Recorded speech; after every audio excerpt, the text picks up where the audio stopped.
Olá você telespectadora, olá você telespectador da TV Cultura Litoral. A partir de agora você acompanha a edição do Opinião 2.0 desta sexta-feira. O Roberto Mohamed participa, como todas as sextas-feiras, como comentarista, e o nosso convidado hoje, nós temos a honra e o prazer de receber o governador do estado de São Paulo, João Dória. Boa tarde, governador. Paulo, muito obrigado, boa tarde, estar falando com você, Roberto, boa tarde também, e todos que estão nos acompanhando nesse momento. O áudio está bom, a imagem, está tudo funcionando bem? Tudo direitinho. Eu vou começar perguntando sobre o enfrentamento da pandemia. Olhando para esses 3 anos de governo, 3 anos e 2 meses, né? Olhando principalmente para esse aspecto em que 2 anos foram de pandemia, alguma coisa o governador mudaria no enfrentamento? Porque essa semana teve a notícia de que São Paulo, se fosse um país, seria o terceiro a ter vacinado mais no Brasil. Faltou alguma coisa? Fez alguma coisa a mais? Como é que é a análise desse enfrentamento da pandemia? Paulo, faltou responsabilidade do governo federal, né? Se tivéssemos tido o apoio do governo federal, se tivéssemos tido um governo com compaixão, com razão, e principalmente tivesse obedecido à ciência, à medicina e à saúde, e não negacionismo, nós teríamos salvo metade dos 654 mil brasileiros que hoje, infelizmente, estão mortos.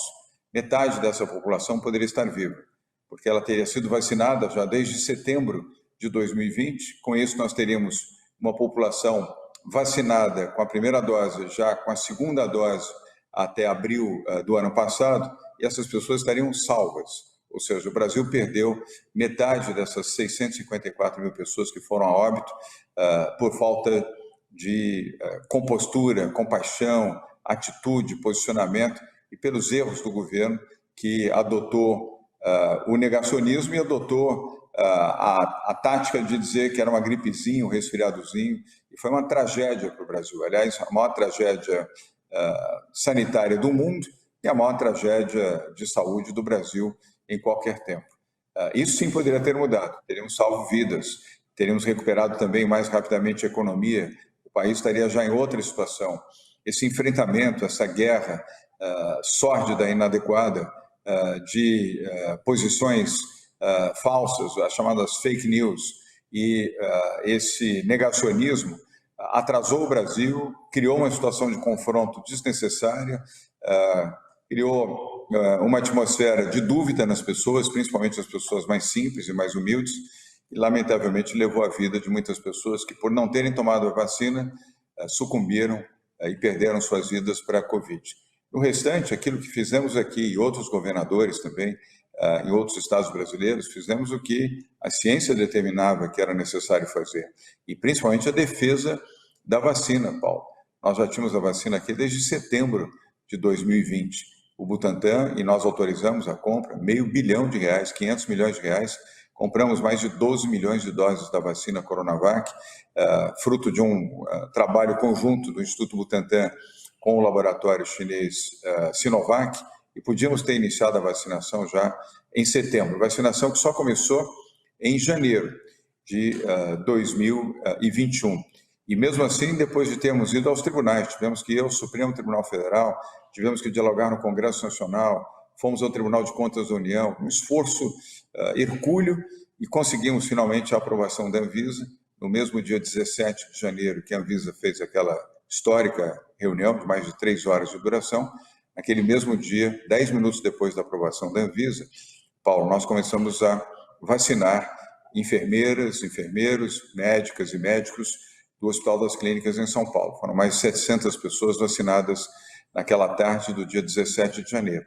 E a partir daí, o Brasil, o governo federal, não teve como recuar e teve que comprar a vacina do Butantan, que ele dizia que não ia comprar. Lembra-se Bolsonaro dizendo que a vacina do Dória, a vacina do Jacaré, essa vacina não compra. Era então o ministro da Saúde, Eduardo Pazuello, desautorizou o Pazuello, disse que essa vacina jamais ele compraria. Teve que comprar, porque, obviamente, a imunização em São Paulo começou, o restante do Brasil protestou e não houve outro caminho, senão ao Ministério da Saúde comprar a vacina, que já devia ter feito isso há mais tempo, e iniciar a vacinação dos brasileiros, o que acabou acontecendo no dia 28 de janeiro, 20 dias depois de praticamente 20 dias depois de São Paulo ter iniciado a vacinação. Agora estamos saindo, estou concluindo agora para dizer a boa notícia que já não temos mais a obrigatoriedade do uso de máscaras em São Paulo, ao ar livre, em praças, parques, jardins, calçadas, eventos esportivos ao ar livre, e estamos caminhando para talvez uma decisão antes do final desse mês de não mais tornar obrigatório o uso de máscaras em locais fechados. E por quê? Menos internações, menos ocupação de leitos de UTI, felizmente menos óbitos, mais vacinação. Como você observou, São Paulo é o estado que mais vacina no Brasil, desde outubro do ano passado. Os dados não são nossos, os dados são do consórcio de veículos de comunicação e toda noite estão nos telejornais da Rede Globo e de outros veículos de comunicação. E também ampliamos muito a vacinação de crianças aqui, Paulo. 75%, amanhã vamos chegar a 75% de crianças de 5 a 11 anos vacinadas em São Paulo. Graças à vacina, nós vamos poder nos livrar das máscaras, ainda tendo cuidados e zelo, álcool em gel, lavar as mãos, ter alguns princípios de higiene que acabaram sendo incorporados por força dessa pandemia, que vão nos ajudar a evitar até outras doenças, né? Gripes, outros tipos de infecções e evitando outros vírus. Mas hoje eu posso dizer que estamos caminhando bem e caminhando para o final desse período da pandemia, felizmente. Governador, não dá para a gente fugir quando a gente está falando da região da Baixada, de dois assuntos que têm sido discutidos muito ultimamente. O primeiro deles é a privatização do Porto de Santos, que nós aqui do programa até hoje não entendemos. Porque o governo federal fala de privatizar a autoridade portuária, quer dizer, ele está falando de privatizar a atividade que não pode ser subrogada pelo Estado, que é de fiscalizar, de receber os arrendamentos, de organizar o porto público, porque o Porto de Santos já foi privatizado há mais de 15 anos. E a saída das mercadorias que entram pelo Porto de Santos, há muito tempo se fala da conclusão do último trecho do Rodoanel. Já que São Paulo tem uma malha viária que está a 10 anos-luz de qualquer outra malha viária estadual do país. Qual é a sua posição, governador, até porque o senhor é um pré-candidato à presidência, em relação a essa privatização do porto que não é explicada, como é que vão privatizar papel do Estado, e como é que o senhor vê a possibilidade de que a gente tenha a conclusão do Rodoanel num curto espaço de tempo que atinge o custo de frete diretamente, diminuiria o custo de frete das mercadorias que vêm pelo Porto de Santos para o resto do Brasil? Roberto, duas boas perguntas. Vou começar pela segunda parte, pela segunda pergunta. A última etapa do Rodoanel Norte, depois de mais de 700 ações populares, medidas judiciais, mais de 700, é inacreditável. Finalmente, agora, no próximo mês de abril, o seu processo licitatório estará aberto para um programa de concessão através do Estado para a sua conclusão. É a última obra, grande obra em São Paulo que está parada, é essa do Rodoanel. Não porque desejássemos, não por falta de recursos também, mas por sucessivas medidas judiciais, daqueles que disputaram, daqueles que fizeram, aí Ministério Público, é um inferno, um embaralhamento de ordem judicial que levou meses para ser desembaralhado pela Procuradoria Jurídica do Estado e agora finalmente concluído.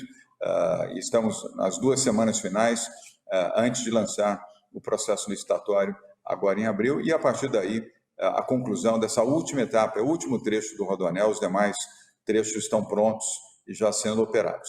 E você tem razão, isso vai ajudar no escoamento, na velocidade de escoamento de carga para o Porto de Santos, vai diminuir evidentemente o tempo e o custo do frete.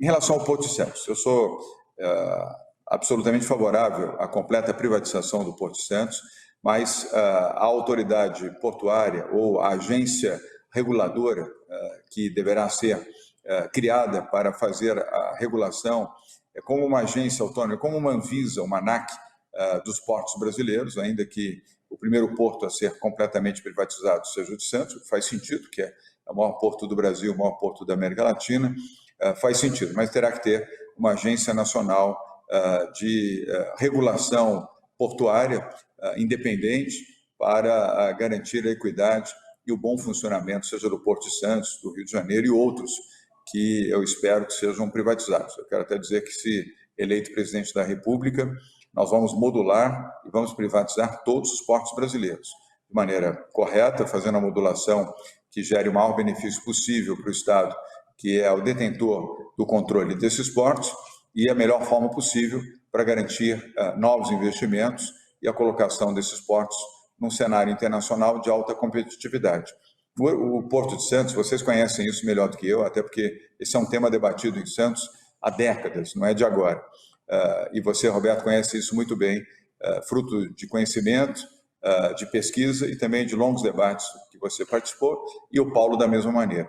Há necessidade de aumento de calado, de equipamentos de última geração, de ampliação de pia, de terminais para passageiros, terminais modernos, adequados e com as rampas que dão diretamente acesso aos níveis dos navios internacionais de passageiros, também aos grandes, aos mega navios cargueiros que agora já circulam pelo Oriente, produzidos na China, produzidos em Singapura, produzidos em outros países, mas principalmente no Oriente Médio, onde o Porto de Santos ainda não está habilitado a receber, seja pela falta de calado, seja pela falta de estrutura de carga e descarga e também de infraestrutura tecnológica. Isso só poderá ser feito com um forte investimento privado.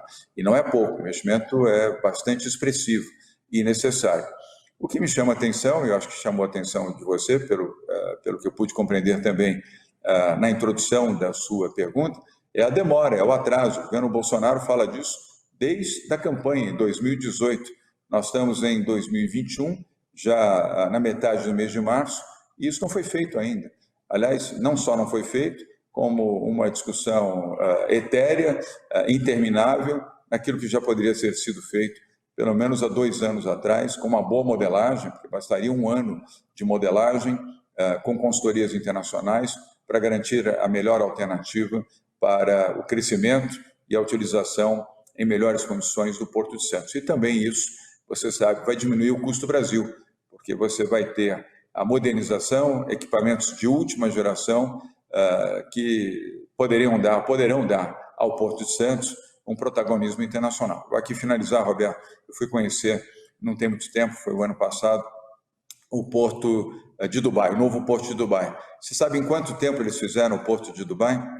Em menos de 2 anos. Um mega porto, maior do que o Porto de Santos, em menos de 2 anos. O porto está pronto. A Dubai Port hoje é uma das maiores autoridades portuárias do mundo, aliás, com interesses aqui, inclusive, também no Brasil e no Porto de Santos. Se tornou um exemplo de eficiência, de redução de custos e de agilidade de embarque e desembarque de todos os tipos de mercadoria. É fantástico. E um porto que já tem as suas 3 etapas sucessivas, Roberto, de crescimento já projetadas. Ou seja, além de se tornar o maior porto do Oriente Médio, em 2 anos, desde o início da sua construção, ele já projeta as 3 fases de crescimento nos próximos 20 anos. É isso que se espera de um porto moderno, privatizado, com capital privado, para o maior porto brasileiro e o maior porto da América Latina, que é o Porto.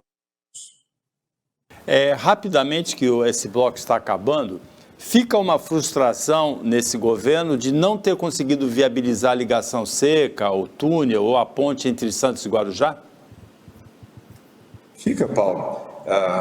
Paulo, eu desde menino que frequentava o Guarujá, ouvia falar da ponte, a necessidade da ponte, vai vir a ponte, vai vir a ponte. Nisso já se passaram 50 anos e a ponte não veio. Nós temos o projeto da ponte pronto há 2 anos, a aprovação ambiental há 2 anos, os recursos necessários para a implantação da ponte há 2 anos, todas as alterações que foram solicitadas, aliás, a meu ver, até desnecessariamente, mas tudo bem, pela Autoridade Portuária de Santos, portanto, pelo Ministério da Infraestrutura, para aumentar a altura da ponte, para atender aos hiper mega navios cargueiros que nem sequer existem ainda, mas que estarão projetados nos próximos 5 anos. Fizemos isso, custou mais um investimento de projeto, tivemos que trazer empresas internacionais para São Paulo, mas fizemos isso, viabilizamos um recurso complementar para o aumento da distância entre o nível do mar e a altura da ponte, para garantir o funcionamento perfeito do porto. a acessibilidade de qualquer tipo de navio, de qualquer calado, mesmo num calado que hoje o porto não atende. E o que aconteceu? O governo federal não autorizou. Essa é a verdade. O Ministério da Infraestrutura não autorizou, e não autorizou por uma razão meramente política. Quando o ministro da Infraestrutura disse, não, nós vamos fazer a opção do túnel. Bom, por que não fizeram, então, nesses 3 anos e 2 meses de governo, por que não fizeram? Por que São Paulo teve o cuidado e fez o investimento de garantir a opção da ligação seca da ponte Santos-Guarujá, viabilizou o projeto, viabilizou recursos, viabilizou a aprovação ambiental, tem tudo pronto, e o governo federal, por ser uma propriedade e uma área federal, não autorizou? Mera rinha política. É lamentável que isso tenha acontecido, Paulo, é lamentável. E é o que eu tenho dito sempre, bom, ok, quer fazer a ligação do túnel, custa uma fortuna, custa quase 3 vezes mais que uma ponte, faça, financie e faça. Agora, deixe fazer a ponte, que já ajudaria bastante a população de Santos e do Guarujá, sejam os que trabalham, sejam os que se dirigem a lazer, ao turismo, ou que precisam dessa ligação logística através de uma ponte entre Santos e Guarujá. Nós já poderíamos estar com 30%, quase 40% da ponte pronta hoje.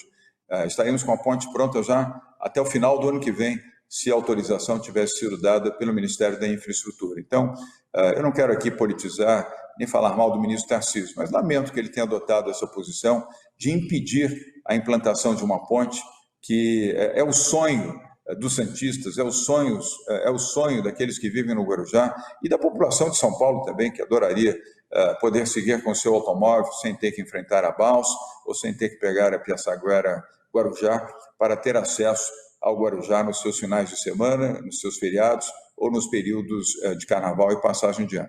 Essa é a verdade, Paulo. A ponte poderia já estar em obras e estaríamos já, a esse momento, com cerca de 35%, 38% da ponte feita e estaríamos até o final do ano que vem com ela entregue para a população. O resultado dessa teimosia do ministro Tarcísio e do Ministério da Infraestrutura é que hoje nós não temos nem a ponte, nem o túnel. Estamos exatamente como estávamos há 3 anos atrás, no mesmo lugar. O Opinião 2.0 para o intervalo, é rapidinho, a gente volta já já.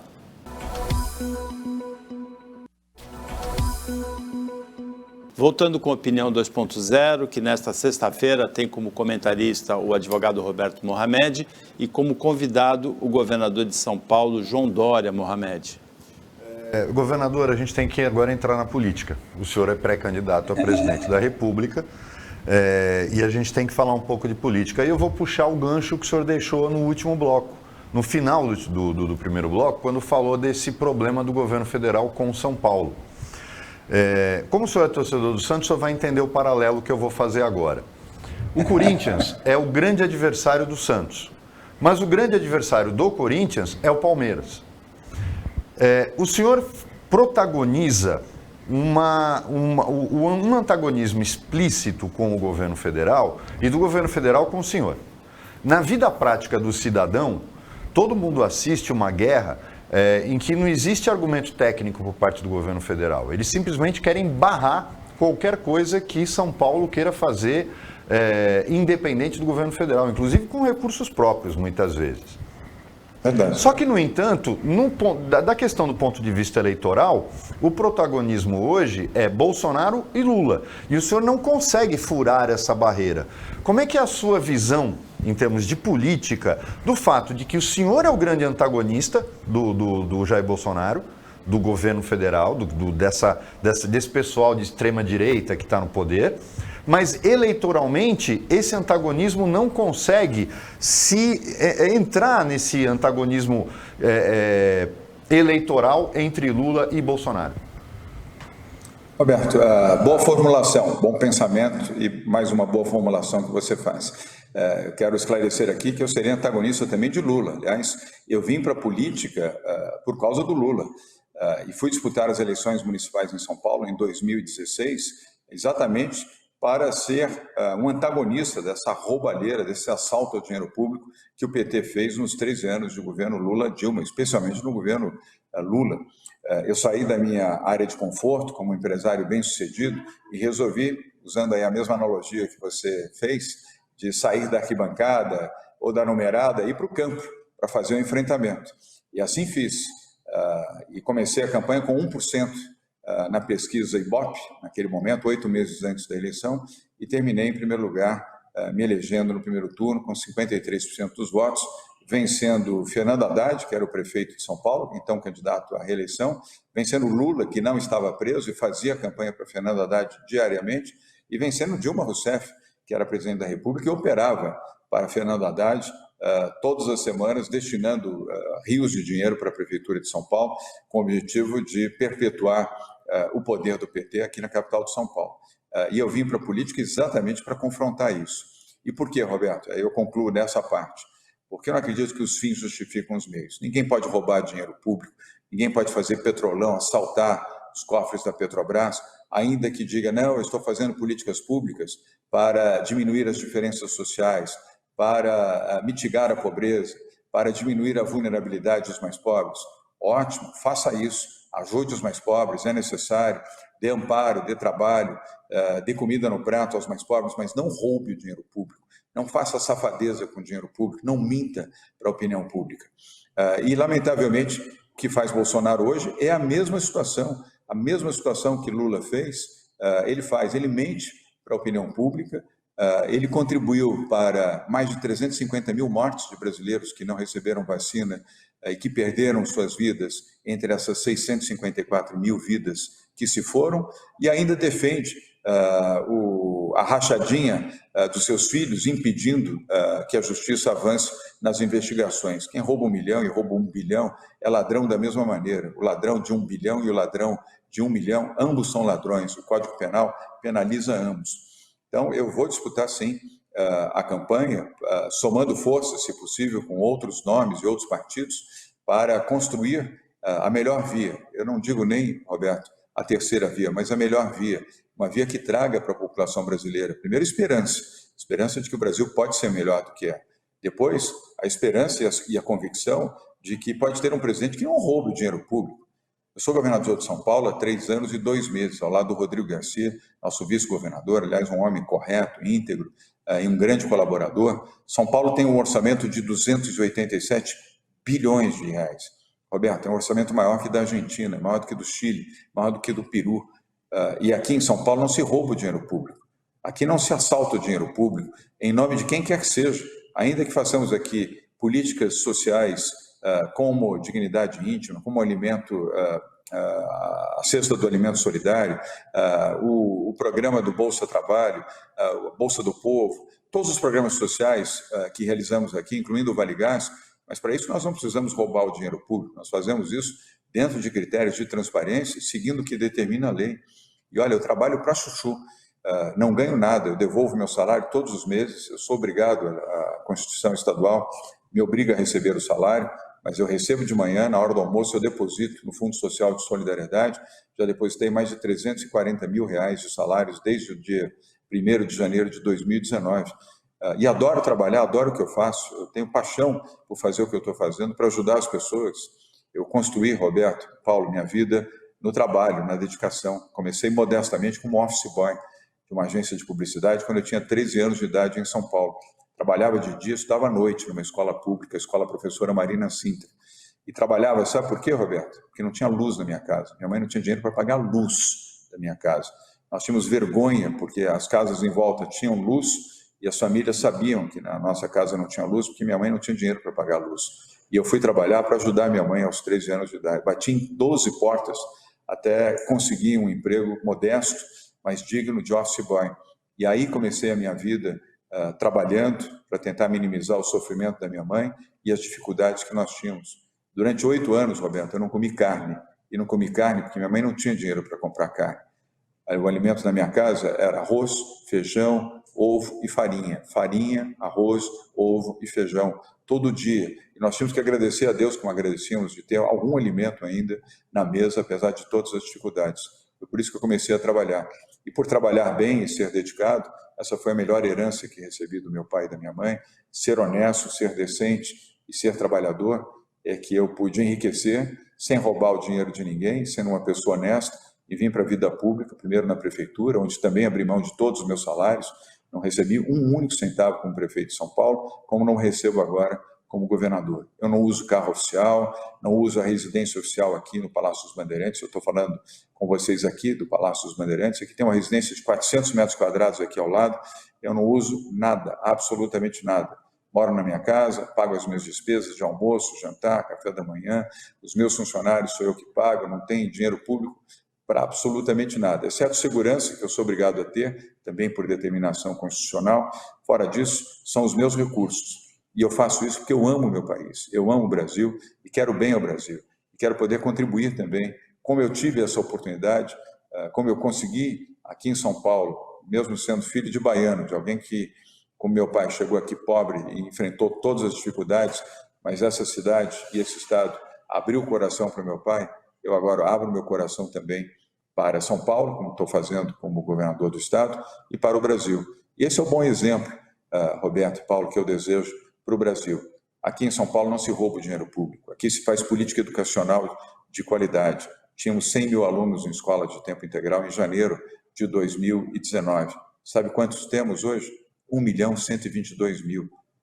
3 anos depois, nós deduplicamos o número de escolas de tempo integral. Aliás, Santos tem um excelente desempenho de escolas de tempo integral. Quase 30 mil alunos das escolas de tempo integral do estado de São Paulo estão em Santos.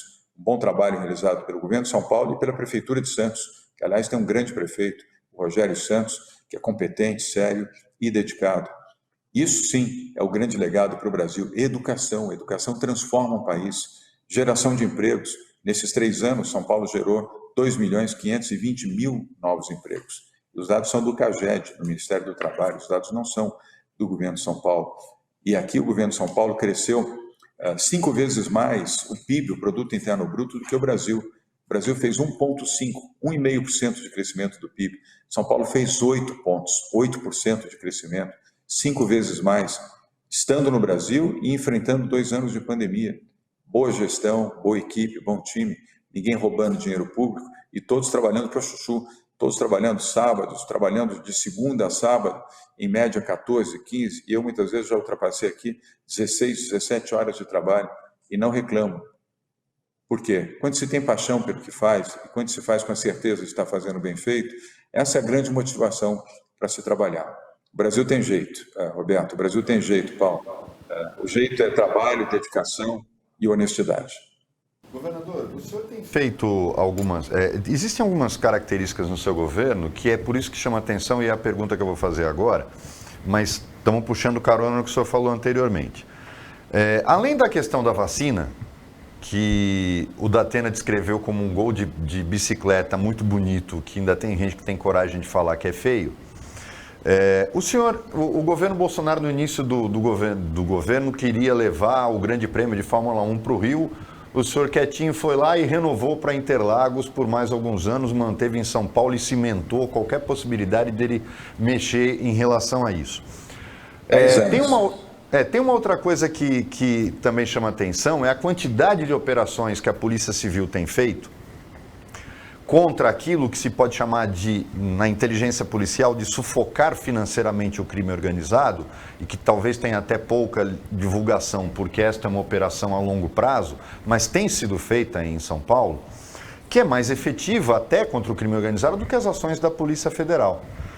Por que, governador, que o governador do maior estado do país, que está marcando gol um atrás do outro no protagonista do governo federal. E o senhor tem ainda nas pesquisas eleitorais, mesmo em São Paulo, o senhor não conseguiu traduzir todos estes gols em pontos no campeonato.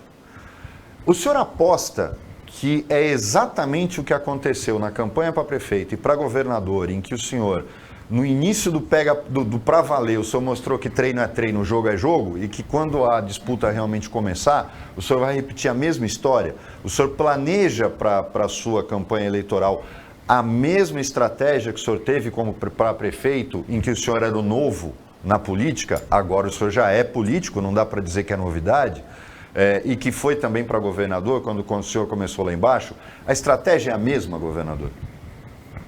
Bom de falar com um ótimo analista, que ele faz a pergunta e dá a resposta. Roberto, está corretíssimo o que você falou como enunciado e também, de certa maneira, a defesa que você fez. Em 2016 eu era realmente novo na política, aliás, era muito condenado por isso. Me chamavam de coxinha, de empinadinho, riquinho, milionário, não entende nada de política, como é que vai querer ganhar do PT, vai querer ganhar do Fernando Haddad, e ainda tínhamos outros bons candidatos.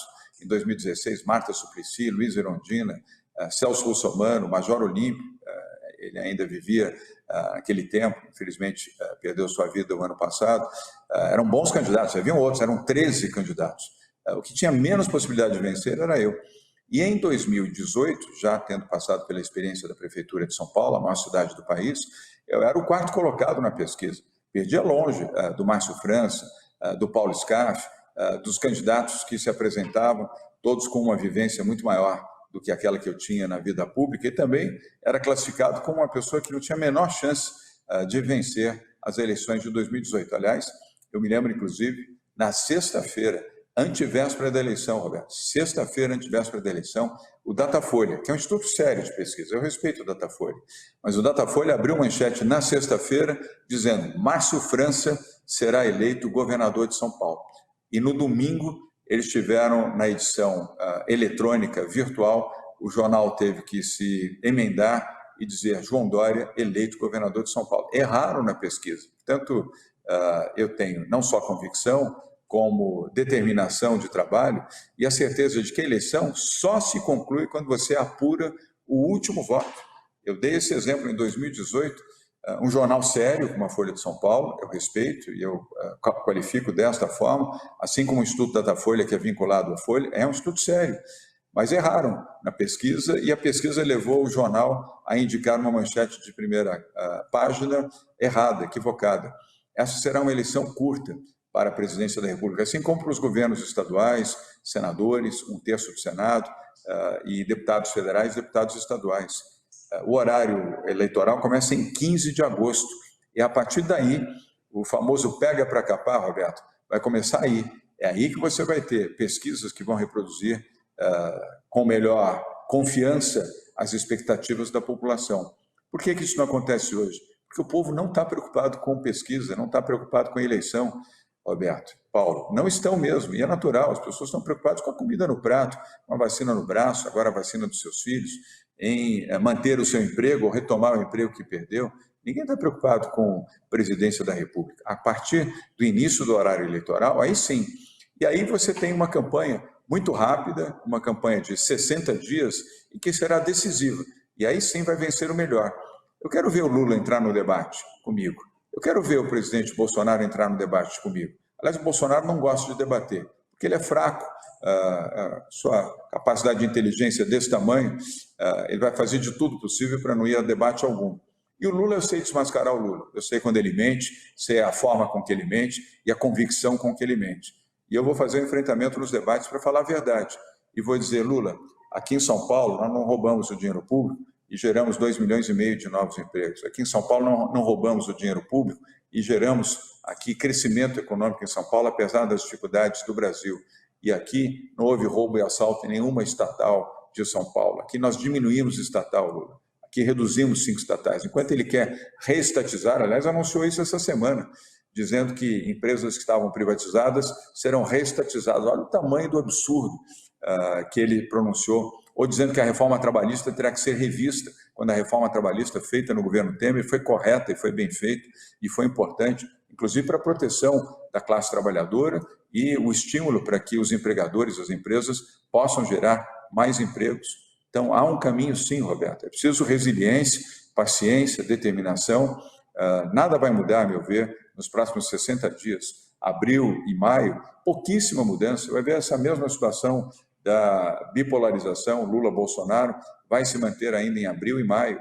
Isso não significa que a eleição será decidida com Lula e Bolsonaro. Eu posso assegurar a você que haverá neste processo eleitoral, a partir de junho, principalmente julho, e especialmente, particularmente a partir de agosto, um outro tipo de posicionamento.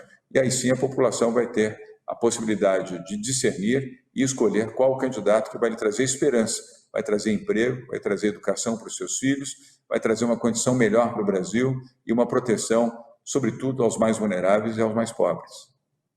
Governador João Dória, obrigado pela participação na Opinião. Boa sorte na continuidade da carreira política e a gente espera receber em breve a sua presença aqui de novo. Paulo, olha, muito obrigado a você, muito obrigado, Roberto. Eu volto a mencionar aqui, desculpe se eu me alonguei um pouquinho nas respostas, mas procurei ser o mais completo possível, até porque de forma completa as pessoas podem avaliar melhor um candidato. Mas obrigado pela formulação correta e com sabedoria, com conhecimento que vocês dois estabeleceram, tanto com temas locais, regionais, como os temas políticos também. E a todos que estão nos acompanhando, Paulo e Roberto, a convicção de que o Brasil tem jeito sim, não perca a esperança no Brasil, não pense que em outubro do ano que vem vocês terão apenas duas opções tristes, dois pesadelos, Lula e Bolsonaro para votar. Vocês terão sim alternativas, ou pelo menos uma alternativa, eu tenho certeza, e farei isso para poder ser essa alternativa com humildade, com discernimento, sem mentiras. Aliás, eu não vou destruir a reputação de ninguém, eu vou falar a verdade, as verdades que cabem a Lula e as verdades que cabem a Bolsonaro, e principalmente as verdades que a população brasileira deseja, para ter esperança e convicção de que o Brasil precisa de paz. O Brasil não pode viver um conflito permanente entre esquerda e direita, e quem paga o preço disso é a população mais modesta, mais humilde, está pagando quase R$10, como em algumas capitais brasileiras, já R$10 o litro do combustível, R$150 um botijão de gás de 13 quilos, o aumento no açúcar, na farinha, no feijão, no arroz, na carne nem se fala, o brasileiro não consegue comprar carne já há 2 anos, uma inflação de quase 11%, descontrole completo na economia, inflação galopante, falta de credibilidade internacional. O Brasil hoje é um pária do mundo, o pior exemplo mundial no combate à pandemia, e a referência do passado é outra tristeza. Lula, que adora Nicarágua, adora Cuba, adora os comunistas, e aliás o PT acaba de fazer uma manifestação pró-Putin, imagine só, um país invasor, a Rússia invadindo e matando crianças, mulheres, idosos, pessoas doentes em hospitais da Ucrânia, e o PT faz uma manifestação pró-Putin. Será que é isso que o Brasil deseja? Ter que enfrentar um comunista socialista que defende Putin, ou um outro, uma pessoa desqualificada e incapacitada como o Bolsonaro, que dizia 2 anos atrás que era uma gripezinha, um resfriadozinho, que quem usava máscaras era maricas, e pessoas com mais de 60 anos que se protegiam em casa eram covardes. 654 mil, Bolsonaro, foram mortos, e muitos pela sua inépcia, pela sua incapacidade e pela sua visão negacionista. Não é esse o Brasil que eu desejo aos meus filhos, a vocês, aos nossos filhos, aos nossos netos. É um outro Brasil, e é possível construir esse outro Brasil de forma honesta e trazendo esperança, emprego e educação. Obrigado pela oportunidade, Paulo. Obrigado, Roberto. Até breve, se Deus quiser. Fiquem bem. Boa semana para vocês. Até breve. O Opinião 2.0 volta depois do intervalo rapidinho.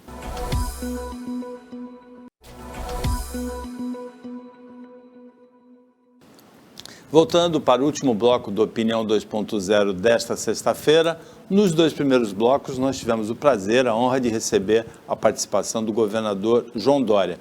Ele me pareceu, Mohamed, animado para a campanha presidencial, acreditando a partir dos êxitos anteriores que ele teve nas eleições para governador e para prefeito, como você perguntou para ele, acreditando nessa virada do jogo. Mas em relação a esse jogo que ele quer virar, ele tem algumas perdas, né? A saída do Alckmin para a campanha do Lula, né? E a provável saída do Eduardo Leite, governador do Rio Grande do Sul, que perdeu a prévia para ele, dá uma enfraquecida no campo do Dória, né? Mas, Paulo, tem algumas coisas que eu entendo o que o Dória falou. Vamos alinhar um pouco o que é o panorama. Por que o Lula, depois que começou essa conversa com o Alckmin, até que agora ela está totalmente sacramentada, mas quando começou essa conversa, foi justamente o período em que o Lula mudou o discurso dele. O discurso vinha coerente com 2002, não vou mexer em nada, vou criticando pontualmente o governo do Bolsonaro, E aí, quando ele começa a negociar com o Alckmin, ele passa a ter a necessidade de manter a fidelidade dessa base radical do PT, que só tem uma utilidade para o PT, a campanha eleitoral. É o cara que bota um sanduíche de mortadela no bolso, feito por ele, na casa dele, e vai para a rua com a bandeira pedir voto. Esse militante do PT é o cara que acha que tudo tem que ser estatal, que a Rússia vai voltar a ser a União Soviética, que Cuba é um paraíso. Eles vivem, são os caras que têm síndrome de Peter Pan, cara de 60 anos, que não paga nem pensão alimentícia para o filho, mas quer falar que todo mundo é igual. Esses caras que vivem num mundo deles precisavam ser acariciados. Aí o Lula muda o discurso e começa a ser radical. Vou desfazer a reforma trabalhista, vou reestatizar tudo, vou intervir na Petrobras. A Marisa não está mais aí para vender Avon, mas eu vou arrumar alguém que venda, para poder esquentar o dinheiro depois. E é isso que ele vai fazer. Ele está fazendo um discurso para agradar a claque do PT. Não quer dizer necessariamente que ele vai implantar, mas ele tem que agradar a claque do PT. Então, trazer o Alckmin para a campanha eleitoral da presidência não me pareceu uma boa ideia nesse ponto, porque obriga o Lula a mostrar uma face que assusta o de centro-esquerda para o outro lado, para a direita. Porque só a esquerda radical quer esse tipo de discurso. Está todo mundo vendo o que significa... Qual o papel estratégico da Petrobras? Nenhum. Não, ela tem que ser estatal porque ela tem papel estratégico. Que papel estratégico? O que ela faz? Ela paga dividendos para o governo federal, do lucro, ela paga royalty, ela paga imposto e nada disso muda se ela for privatizada. O Brasil não tem controle sobre ela. Então privatiza de uma vez. Esse papel das estatais está completamente comprometido e anacrônico. Aí o discurso do Dória, porque o Bolsonaro tem o mesmo discurso capenga, porque ele também tem aquela visão que os militares, porque quem criou todas essas estatais não foi Mao Tse-tung no Brasil, foi o regime militar. O regime militar criou esse monstro estatal. E aí você pega um cara como o Dória, tem um discurso que entra neste meio. O que o Dória está apostando? E eu acho curioso isso, Paulo. Eu não sei qual é o seu ponto de vista.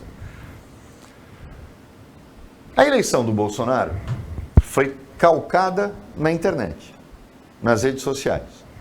Mas o próprio Bolsonaro e o grupo do Bolsonaro, desta vez, aposta no horário eleitoral gratuito. É curioso isso.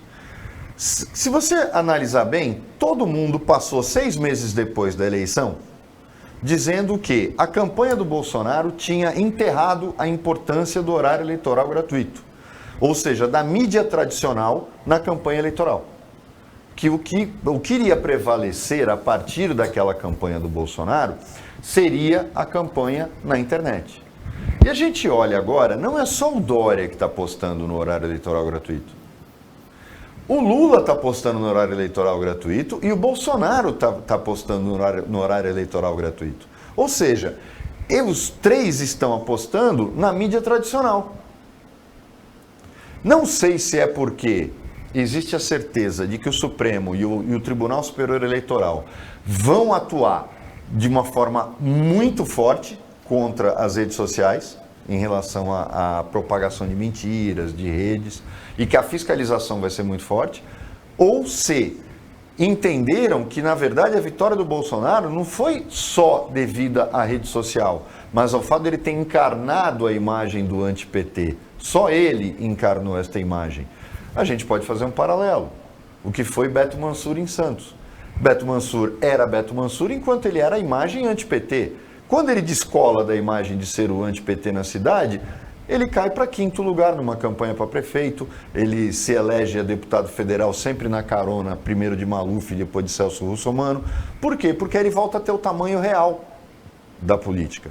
Então a gente começa a enxergar que eu acho que não é por aí, Paulo. Talvez o governador esteja apostando na campanha eleitoral tradicional, que é de televisão. Eu vou até um pouco mais longe, porque as redes sociais radicalizaram demais, né? Existe um clima de confronto assim muito exacerbado E tem uma expectativa dos debates. Como é que está a tua bola de cristal? O Bolsonaro não participou de debates em função da facada que ele levou.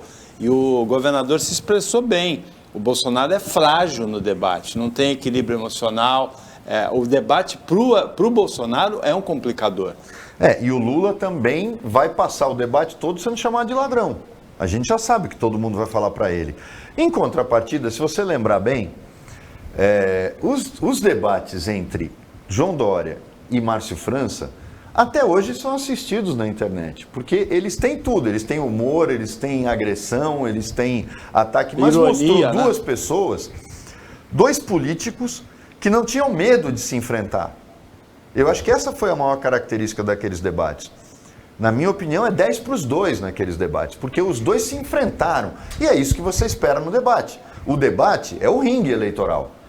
Aí eu não pude fazer essa pergunta, a agenda do governador não permitia que ele participasse dos 3 blocos, mas será que Lula e Bolsonaro vão participar de debates? Eu acho que é essa a grande questão. Como eles estão protagonizando de forma sozinhos, com ampla vantagem, a disputa eleitoral, fica a pergunta, será que eles não vão manter essa disputa entre eles no horário eleitoral gratuito e vão fugir dos debates? Você esvazia o debate. É mal para a democracia, seria ridículo por parte do Lula. Do Bolsonaro a gente já espera, porque ele tem consciência de que ele apanha de todo mundo no debate, mas esvaziaria o debate, Paulo, porque você teria praticamente só a terceira via debatendo e falando deles. Uma coisa foi Collor não ter ido aos debates em 90. Mas se você vê, o Lula participou de todos os debates. E o Fernando Henrique participou de debate. Quer dizer, o problema foi, Serra participou de debate, todo mundo teve debate. O primeiro, depois do Collor, não ter ido em nenhum debate, foi a campanha quando o Bolsonaro não foi nos debates por conta da facada. Mas antes da facada ele já tinha dito que não ia. Então não foi a facada o motivo.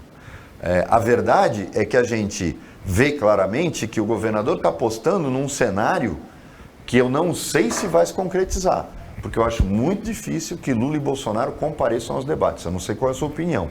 Eu acho que até o Lula prefere pagar o preço de ser chamado de covarde do que ficar sendo chamado de ladrão em todo o debate.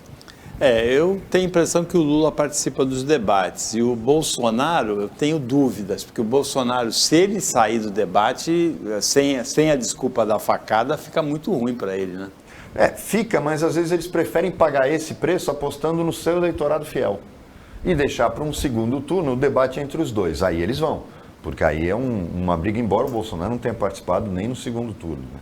Mas eu acho que no primeiro turno a gente vai ter um esvaziamento daquilo que eu acho essencial à democracia, que é o debate entre os candidatos, porque é onde eles mostram no mano a mano o que eles têm para mostrar na campanha eleitoral e o que eles prometem, e são questionados. Porque num programa como o nosso, por exemplo, a gente não consegue fazer o questionamento direto. O questionamento direto ele tem que ser feito pelo opositor. Então, eu tenho muita preocupação com isso.